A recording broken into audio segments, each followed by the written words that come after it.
ସାଙ୍ଗମାନେ ଆଜି ଗୋଟେ ସୁନ୍ଦର ଖାଇବା ହେଇଛି।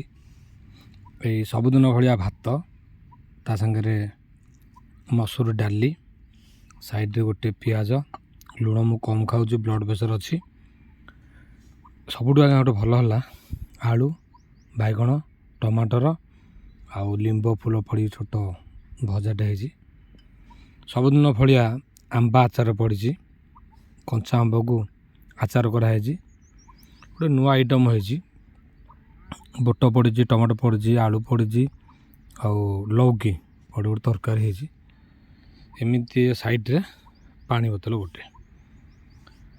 ଯେଉଁଠି ଆପଣ ଖାଇବେ ପାଖରେ ପାଣି ରଖିକି ଖାଇବେ, ତଣ୍ଟିରେ ଲାଗିଯିବ, ନହେଲେ କେତେବେଳେ ଜୀବନ ଚାଲିଯିବ ଆପଣଙ୍କୁ ଭରସା ନାହିଁ।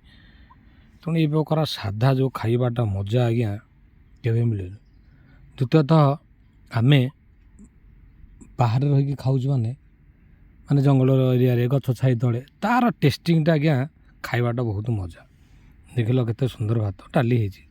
ଏମିତି ଖାଇବା ଭାଇ ସବୁଦିନ ମିଳିଲେ ଆମେ ଶାନ୍ତି। ମାଛ, ମାଂସ, ଅଣ୍ଡା ଆଜ୍ଞା ଛାଡ଼ି ଦିଅ, ଏମିତି ଖାଇବା ଡେଲି ହେବ ଦିଅ, ଦିଲ ଖୁସି ହେଇଯିବ। ମୁଁ ବର୍ତ୍ତମାନ ଖାଇବା ଆରମ୍ଭ କଲି। ଆପଣମାନେ ଯଦି ଏଇ ପ୍ରକାର ଖାଦ୍ୟ କିଏ କେବେ ଖାଇଛ କମେଣ୍ଟ ମାଧ୍ୟମରେ ଜଣେଇବେ। ରହୁଛି ଆଜ୍ଞା, ସମସ୍ତଙ୍କର ମଙ୍ଗଳ ହଉ।